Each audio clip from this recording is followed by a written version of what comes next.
One power, invisible, and you see it everywhere and every day. One power, indescribable, and you speak of it with every word you say. Mysterious until you know the truth. As simple as the love inside of you.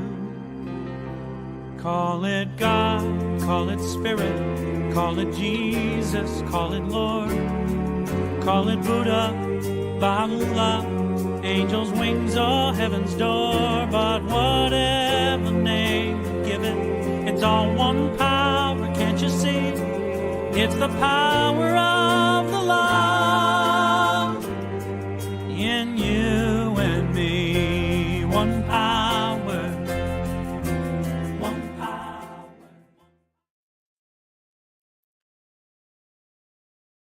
Good morning and welcome to the Centers for Spiritual Living, Midtown, Atlanta, where you are welcome. Such is the nature of life that all it asks and all it wants is the opportunity to appear. You are that opportunity, and so am I, and so it is. Whoever you are, whatever path brought you here today, please know you are welcomed and celebrated. We know who you are. You are an individualized expression of the divine life in which we all live. We are life's opportunity to be someone unique and wonderful. So you are welcome to be a part of this community in whatever way serves you. There's our vision statement. We are a strong, open, globally connected community centered on the clarity of principle through teaching, service, and practice. We create a safe and respectful environment that supports healthy spiritual growth. And with that, I'd like to share with you our declarations of principles as written by our founder, Ernest Holmes. A few of the declaration of principles we live by. I believe in one God, one absolute power, and first cause to all things. I believe that this power is perfect love, and it creates out of a desire to express love. I believe all thought is creative, and how I choose to think creates my personal experience. I believe in the unity of all life, and the immortality of the individual soul forever unfolding. I believe in the eternal goodness, the eternal loving kindness, and the eternal givingness of God to all. And so it is. So grateful,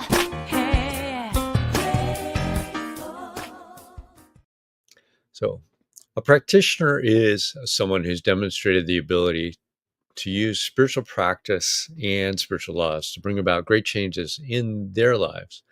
And they've demonstrated that they know how to do this and bring this about for changes in other people when asked. Licensed by Centers for Spiritual Living, and they are able to provide you with spiritual guidance and support in those areas where you're maybe not able to do that for yourself and need some additional assistance. So you may contact them through our website, cslmidtown.org. Today, we've got one of our lead practitioners to share good ideas and an affirmative prayer called a spiritual mind treatment. Welcome this morning, Maya Fuller. Good morning. Thank you, Vance. Good morning, CSL Midtown. Happy August. And I'm saying happy August because this month's theme is love. And what better, higher vibration, what higher frequency what higher concept of a theme can we have than love? So we look forward to hearing what Reverend Dr. Mignonne Pollard is going to share with us today when it comes to love. This week, I had my own experience in terms of what I was working on within my consciousness when it came to love, and it was sparked because I am taking this. I'm in this group where we study spirituality, and we're reading this week from the Journey of Awakening by Ram Dass. And in this section, it was a section related to compassion. And a key line in this said something about how unbounded love includes hate because it's beyond polarity.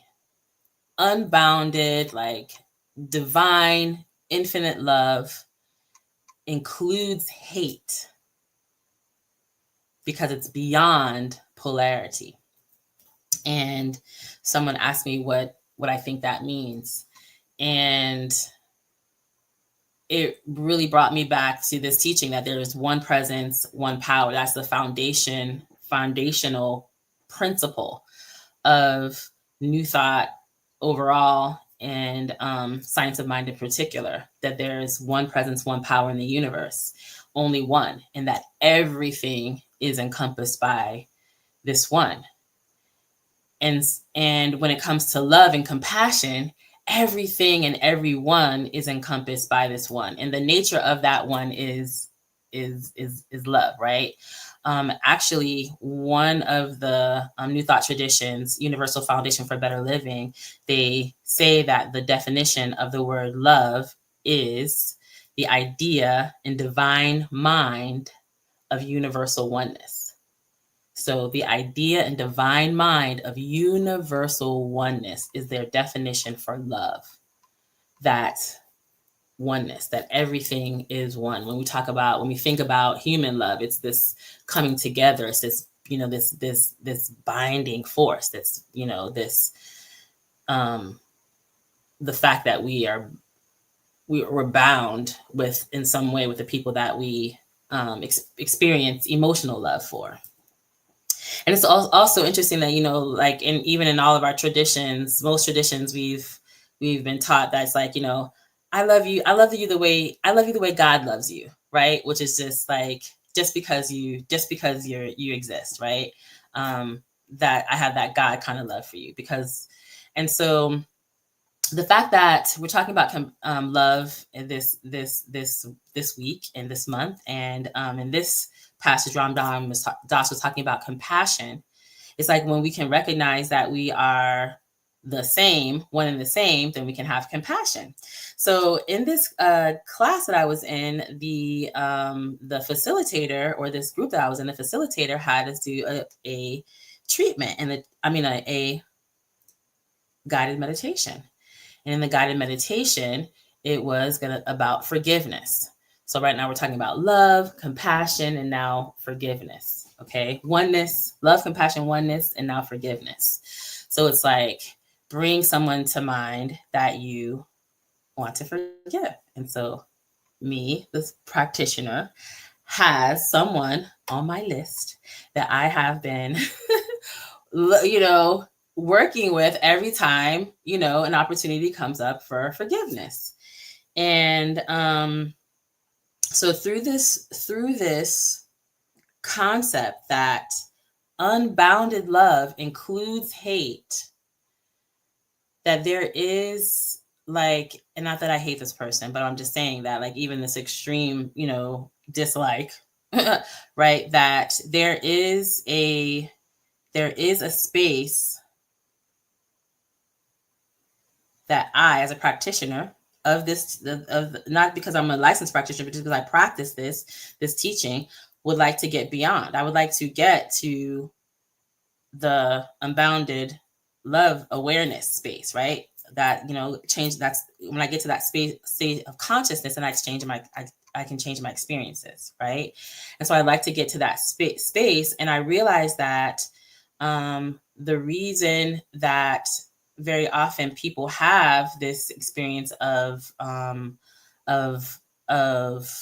not love is because we're not feeling love. It's like this concept that, like, love is something that we all want to experience. I'm pretty sure that he said that in there, or something like in the reading as well, that love is something that we all want to experience. We all recognize as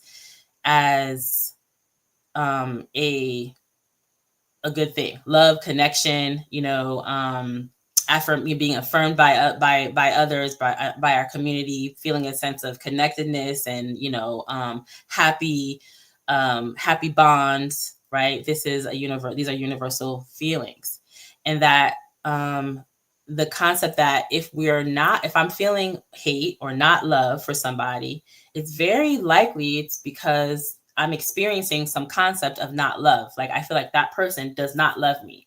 What I'm experiencing from that person that I don't like is something that's reminding me of lack, of love, of acceptance, of something, right? Of something that I find to be a virtuous, a happy, virtuous thing. So the person that's on my list, I'm like, oh, she's been mean to me, right? She's been showing me not love. She's been acting not love, right? And, but when it comes down to it, it's all encompassed in love, right? Because it's about not love. It's the absence of love, right? That we're experiencing when we have these thoughts, judgments, or whatever about people, places, things, and circumstances that are not making us feel good, or not making us feel one with that. We're feeling separation from the person because we're not experiencing that love. So when it comes down to it, we're all bound. We're all connected. We're all bound in oneness. And so the same reason that, like, everybody has that experience of like, not being in a space of love for others, or being in a space of dislike for others, or a space of hate for others because of some sense of not love. So even if I just take it away from like a personal experience, but like that person, my enemy, they are experiencing a state of not love, just like I am. Right? We are all like, whoever it is that we don't like, or that we're opposite against, we're in polarity against, it's because there's some experience on my part, on their part, of experiencing not love, and feeling and responding to that, reacting to that, right? Having some kind of reaction to that, or response to that is what other people can think is mean, or is hateful, or is selfish, or is something that is causing friction with another person. It's all encompassed in the state of by the state of not love. Why? Because everything is actually encompassed in the state of love. That's like the absence of what actually, it's like the lack mentality of what actually is, and what actually always is love. Love is always there. It's always present. Love is unbounded. Love includes hate, because it's beyond that concept of like, oh, searching for love, wishing that we had love and acceptance, and that the person likes me, or the person is nice to me, or feelings of love. But we always have them. They're always available to us. That's why we're able to forgive. We're able to get past that and realize that my love has never been, taken away from me. God's love is always here. I'm always experiencing this. And that's what we do in these teachings. And that's what we're going to do right now in spiritual mind treatment. We're going to recognize that love is here, always available to us, and that unbounded love is even beyond hate. That's the highest truth for us, and it always has been, and we can connect with it right now. Because we turn and recognize the truth that unbounded love is right here, right now, always. That is the nature of the universe. God, infinite, intelligent life, the divine, the source, the creator of all. The nature of this creator of all, of creation itself, is that there's only one. The nature of it is there's only one. And every aspect of it that seems to be separate from one another is all bound by the fact that it's all connected. It's all one. And in some spiritual sense, we call this love, this binding together of all of these different aspects of the divine, people, places, things, experiences, showing up as the divine itself dancing and playing and experiencing life, everything that seems separate is really connected, and is connected by this one loving presence and power. And we are connected to this one loving presence and power. We are made of it, just like everything else is. We are made of it, and we are connected to everything that it's made of, everyone that it's made of. And if as I begin to have compassion, be able to see myself and my neighbor, and I begin to have compassion, may I be able to love my neighbor as myself. May I be able to love my neighbor as myself, understanding that whatever ways that they might act up, that they are acting up because of they are responding to some sense of not having love. But that's not the truth of their being, and that's not the truth of my being. The truth of my being and our being is that we are always connected to love, divine love, which is all there is. The one presence, one power in the universe, aka divine love. The aka unbounded love is what we're made of. And so we just give thanks right now that we are able to recognize this about ourselves and about in others, and allow that consciousness of oneness, of loving compassion for our neighbor and for ourselves to touch the world, to bring healing and wholeness and love into the world. Because we know that whatever it is that we experience in our consciousness, we are going to project into the world of experience. So let that projection be love, if only for this moment. We let that be. And so it is. Amen. And now we have some music for reflection.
It's my pleasure to introduce our speaker this morning.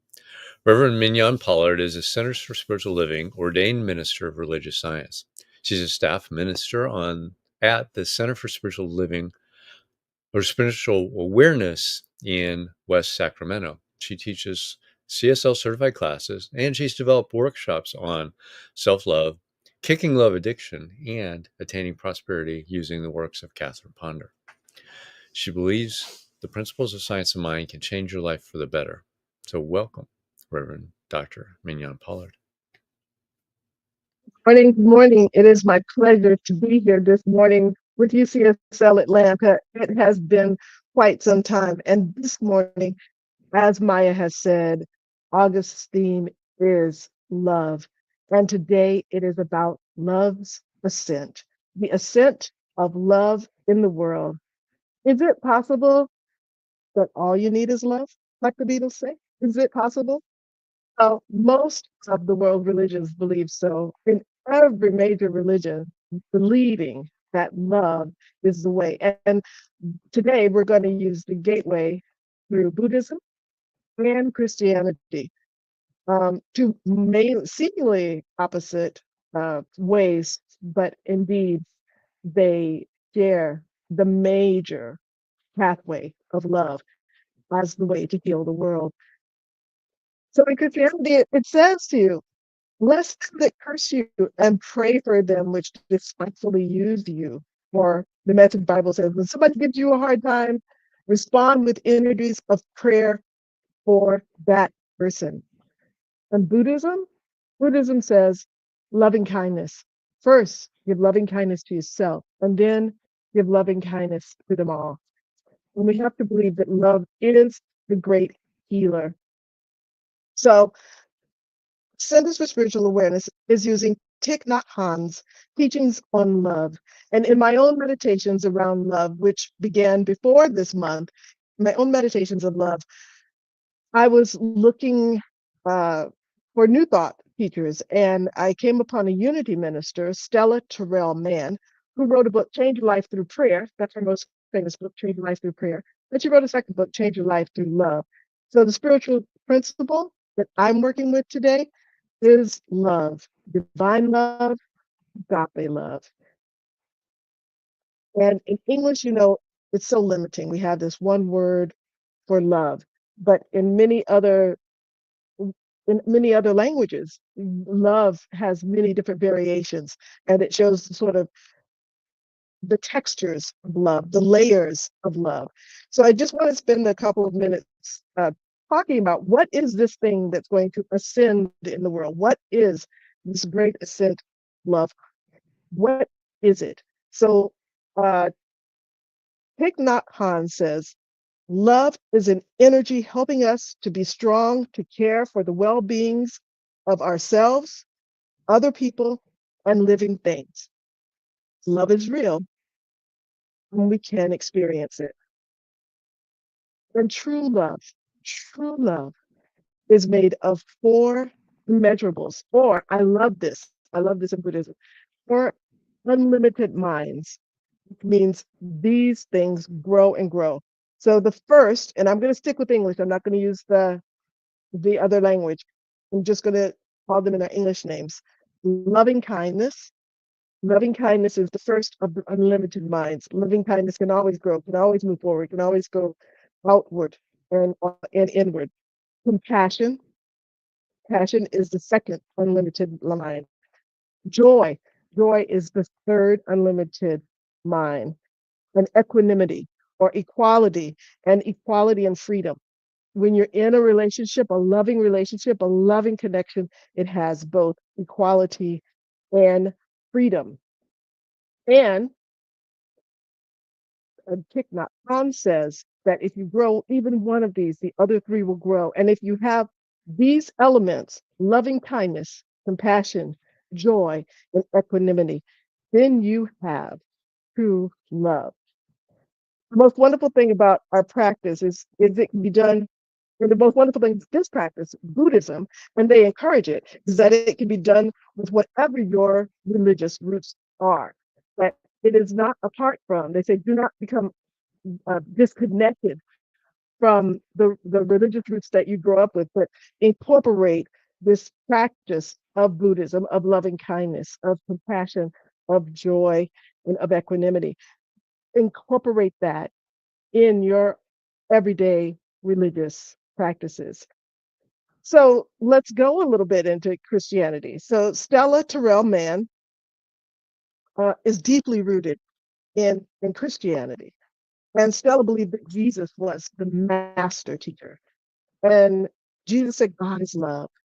And Jesus continued then to define God as a spirit, and then define spirit as essence of reality, the intent or the purpose of it. And in her book, she says, pure love is goodness. Love is creative power. Love is a force that creates good and only good. Love is a force that creates good and only good. And it is a upward spiraling of good and more good and more good. It's a progressive good. Ernest Holmes, of course, Ernest Holmes says in Science of Mind, he says, you must have the conviction that God is love, an equally firm conviction when you apply this principle of love to any human problem. The very words you speak in your meditation, treatment, or prayer will operate as law in the condition that confronts you, and you will neutralize or overcome everything that opposes it. God is love. God has deposited love at the center of everyone's being. And whether we know it or not, this love is a supreme power. It is a supreme power. It is a perfect law. It is reality. And it is only through love, that we find the presence in its greatness and that we can use the power to its fullness. Now, I just want to say here that that we talk about love in many different layers and divine love. So there's that individual love, there's the friendship love, and there's the agape love. And this agape love, this love of all, love of mankind, it is indeed a synonym for God. And I love it. So let's put up slide 1. Stella Terrell Mann says that God is love at work. Love is God at work. God is love at work, and love is God at work. And so I have to share with you. I have to share with you words directly from Stella's book. I have to. Change Your Life Through Love was written in the 1940s, in 1949, sort of right after World War II. And people were dealing with some harsh realities of what had happened in the world, with the ending of World War II, with the freeing of the Jewish people from the Nazi concentration camps. And New Thought scholars, philosophers were struggling with this idea, with ideas of what was going on in the world. How could all this chaos and turmoil and hate and destruction be happening in the world? And what does that mean? When we come back to the core essence of our beliefs, that love is the greatest power in this world, that love overcomes all. When we come back to that very essence, to that very belief, then we can come to these words, not just that individualized love, what we have between one another, but this love for mankind. So let me share this, I think you might find that it rings true, even though it was written in the 1940s, that this rings true today, because principle is timeless. So here's what he says. Love always desires and works earnestly to promote the welfare of persons or principles. It gave America freedom of speech, freedom of press, peaceful assembly, and freedom of religious worship. It also gave us votes for women, child labor laws, public schools, and remember, this is the 1940s, it's now trying to eliminate racial barriers. We see love at work all around us. Its nature and its purpose is to give, to serve, to unlimit, to unbind, free, to build, to empower, to beautify, and to harmonize. It takes pleasure in serving, it appreciates, and it makes glad, and it forgives. It is grateful, blesses, and it is a blessing. And in the final analysis, it will be found that there can be no created good without love. Without the desire for good, all actions are idle or evil, and all end results will eventually be torn down. You know, the fact that the psalmist made clear in the words, except the Lord build a house, they labor in vain that build it. And the Lord is the law. That's the way I interpret it in New Thought language. So the law is the principle of love, which created the universe and maintains it.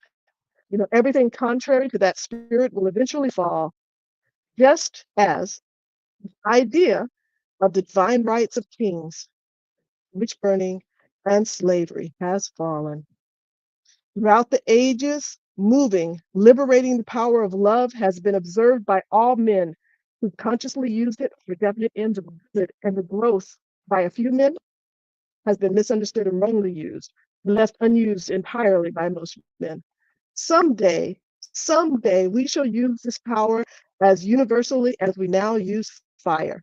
We will learn then to work with the nature at source, and at our present failures in personal and national life, all of our present failures in personal and national life can be traced to attempts to work against nature in one way or another.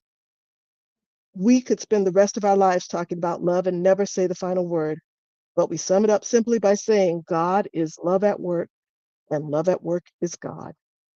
And when we are working with love, we are working with and for and through and as God. Love is the fervent desire for the progressive good of all, the most earnest effort to promote the welfare of all. And then she says, continuously, constantly, over and over again, we must love or we perish. As a people, we must learn to love or we shall perish as a people. Christianity, love, that highest principle, holding it. Now, as I'm expanding that meditation on love, as I'm expanding those ideas of love, as I'm knowing that love is working for the good of all, and if it's not good, and if it's not working for the good of all, it's not working in love. It's not lifting humanity. It's not raising that vibration of earth. And that is what's ours to do, to help to raise that vibration, to help to work in love, to actually be love in action. Now, whenever I think of Buddhism and I think of my relation to it, I think of a very brief friendship I had with a writer, and her name was Faith Dele, or Faith Adiel, I think is how she says it now. She's a biracial woman, Nigerian and Nordic American. And her first book she wrote in 2004, she's many more since then, but I knew her when she was in the process of writing her first book. And her first book was Meeting Faith, Forest Journals of a Black Buddhist Nun. Meeting Faith, the Forest Journals of a Black Buddhist Nun.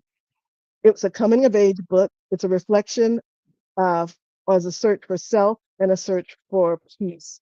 And she found that peace, and she found herself in Buddhism, and she found parts of herself as one of the first, if not the only, if not the very first, one of the first Black Buddhist nuns in Thailand, where she shaved her head, went through all of the 17 hours of silent retreat.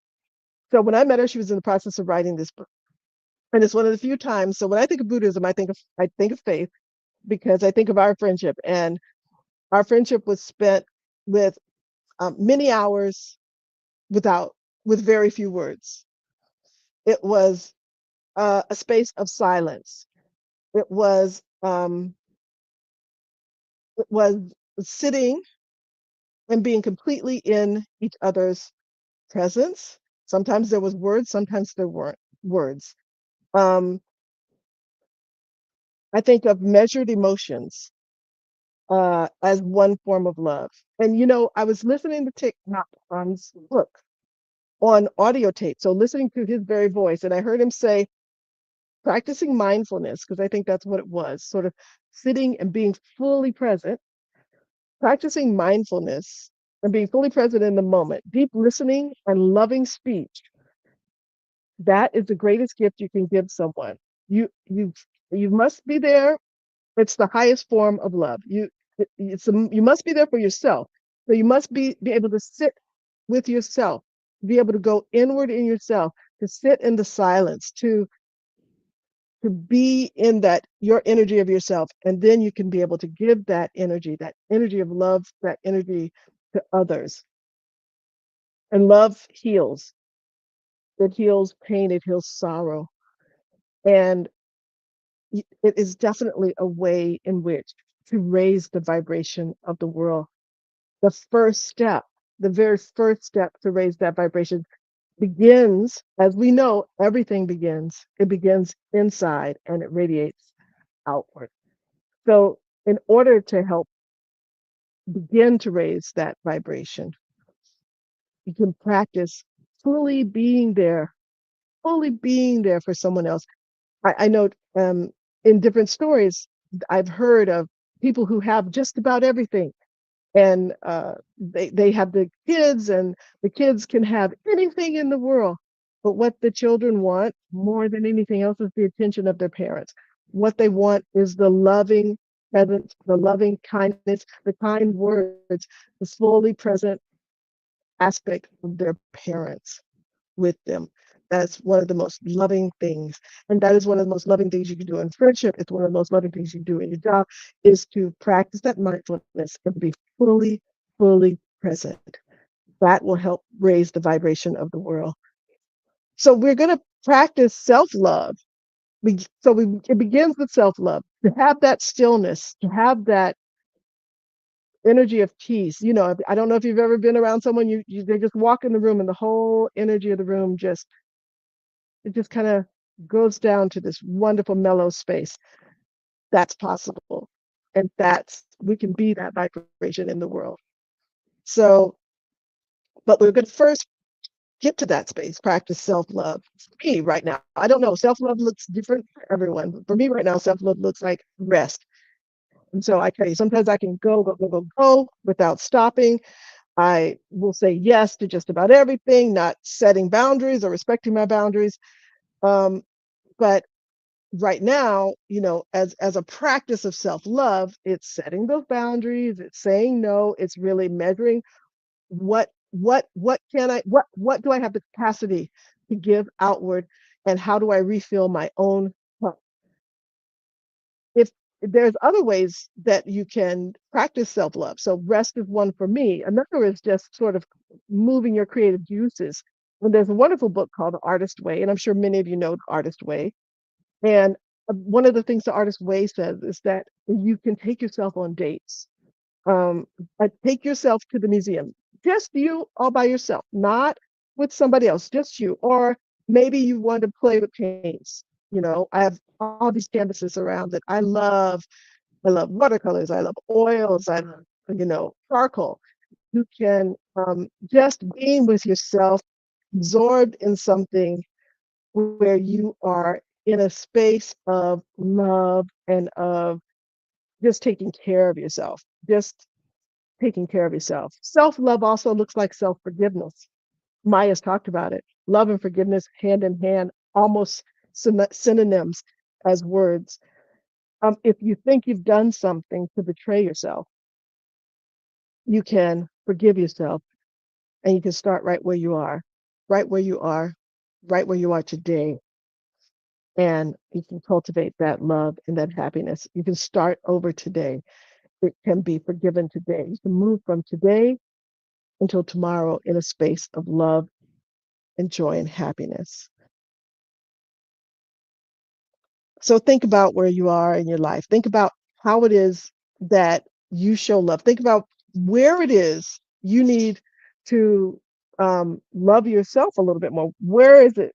You know, there's also something called simple gratitude. I love this. I've known it for a long time, way back in the 1980s. I'm aging myself, but there's a book called Simple Gratitude, and one of the things you can do. This whole idea of self love is sometimes it's simply that cup of tea you have in the morning, being fully present, practicing mindfulness with that cup of tea, smelling it, tasting it, being fully present in that moment, in gratitude and in thanks. These are all ways in which we can practice self love and give loving kindness to ourselves.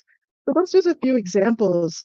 For you, it might be gardening, it might be fishing, might be taking a walk in the woods. Uh, you know what gives your heart joy, what helps you to reset and reconnect with that inner essence and core. And when you practice that loving kindness inside with yourself, then you can absolutely give that out to others. And that's the next step. So after we're grounded in that idea of self love, then we practice the practice of loving kindness towards other. That is kind and loving speech and deep listening and sending love towards each and every one of them, anyone. And so,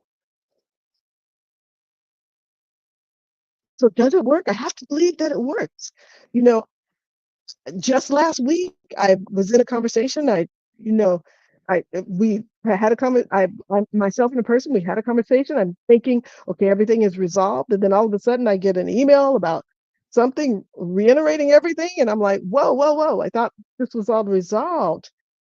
So right there, I got an opportunity to practice loving kindness, to send love, to send kindness um, to that person. It's a practice. And loving kindness as a practice, I'm sure you've all done it. I don't know if you want to take just a moment and sort of do it with me. It's a little bit like what Maya was talking about in her introduction. And if we could, because I believe it heals. I believe it changes situations. I believe that this idea of putting love on the situation, and if the situation isn't good, if it hasn't turned out good, then it's not the end. So we have an opportunity. I have an opportunity. Maybe I believe maybe you do too. I have an opportunity every day to practice the practice of loving kindness. And in Buddhism, it's the metta meditation. Um, but I'll do sort of a little variation on the metta meditation. So if you don't mind, and you'll join me. So how is it done? So the first thing you do in this metta meditation is that you bring to your mind's eye someone you love, you absolutely and totally love. You bring someone that you are neutral towards. And then finally, you bring in that person who is causing you some pain or some anxiety, some suffering. Some people might call it an enemy. You know, there's only love. There's nothing outside the circle of love. But this practice of loving kindness helped raise that vibration. So let's just take it from like, let's just bring somebody to mind that we love. Let's do easy one, and then you can do the others on your own later. So someone that you love, bring them to your mind, bring them in your thoughts. And you can say after me, well, first thing you do is you always say this about yourself and then others. But you can say after me, bringing that person to mind, so that person's in your mind, someone that you love, someone that you love. And you simply say, may you be peaceful, happy, and light in body and spirit. May you be peaceful, happy, and light in body and spirit. May you be free from injury. May you live safely. May you be free from disturbance, fear, and anxiety. May you live in freedom and abundance. We know from our teaching that what we desire for others, it's a boomerang. We desire it absolutely for ourselves. And I know that I know absolutely that we give, we give, we give, we give. And so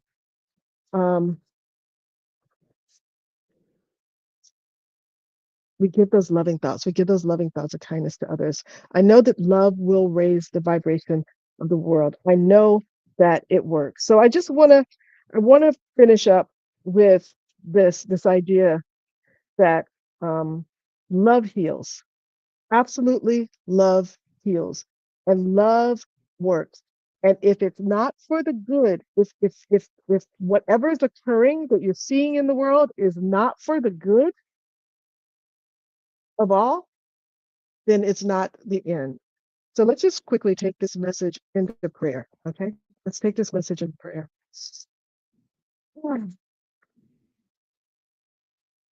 I know that there is only one power in this world, and it's the power of love. And that power of love is the power to heal, to transform, and to move. And that power of love is the power that is in me, and it is in each and every one of us. And I'm speaking my word now that we raise the vibration of the world through love's ascent, that we raise the vibration of the world, and love is rising, constantly rising, that there is love and more love.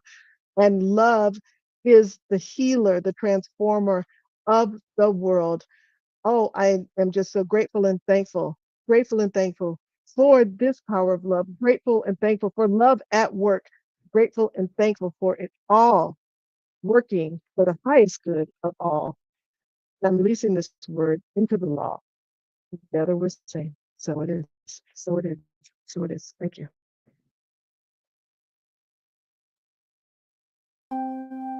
Thank you.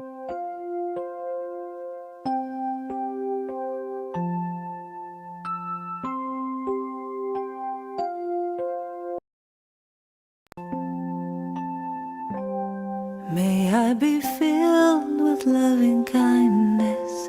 May I be well. May I be peaceful and at ease. And may I be happy. May I be filled with loving kindness. May I be well. May I be peaceful and at ease. And may I be happy. May you be filled with loving kindness. May you be well. May you be peaceful and at ease. And may you be happy. May you be filled with loving kindness. May you be well. May you be peaceful and at ease. And may you be happy. May we be filled with loving kindness. May we be well. May we be peaceful and at ease. And may we be happy. May we be filled with loving kindness. May we be well.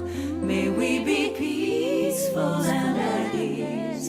And may we be happy. I am filled with All right. loving kindness. Thank you, Reverend Mignonne. What an awesome talk. Peace, loving kindness, loving ourselves, loving others, all that. So now it's time for our conscious giving. So if you will, you can donate at cslmidtown.org/donate. You can scan the QR code on the screen, And here's our affirmation of prosperity. I live in a universe of abundance. As I freely and joyfully give, I join in the divine flow, and all that I share with life returns to me multiplied abundantly. And so it is. And I've got a few announcements. You can join us afterwards. Reverend Mignonne will be over on Zoom. So if you're on Zoom, stay there. If you're not, you're online somewhere else, come join us. CSLMidtown.org, and scroll down to the Zoom link. It'll take you there. Next week, we have Reverend Shakira Taylor talking on Together We Rise, the journey from wounded to whole. We have our adult study group at 10 a.m. on Sundays before the service. They're studying the Science of Mind textbook, so you can come join on that. And we've got an auction coming up. So look in your email for details on the auction, things you can contribute, things you can give and participate in. You might find something that you just didn't know you needed and fill that out. So Lynn, Lynne, at CSLMidtown.org for more details on that. And you can download our New Minister Sacred Covenant prayer from the CSL Midtown website as well. Now, our affirmation of life. I leave this place now knowing something better than I knew before. I go forth into the world with a heart full of love and a mind full of good sense. I look at the world in a greater way, knowing that I have within me everything I need to create the life I desire. I give thanks for this understanding, and I am grateful for the spirit of life that lives through me. And so it is. We'll see you next week online.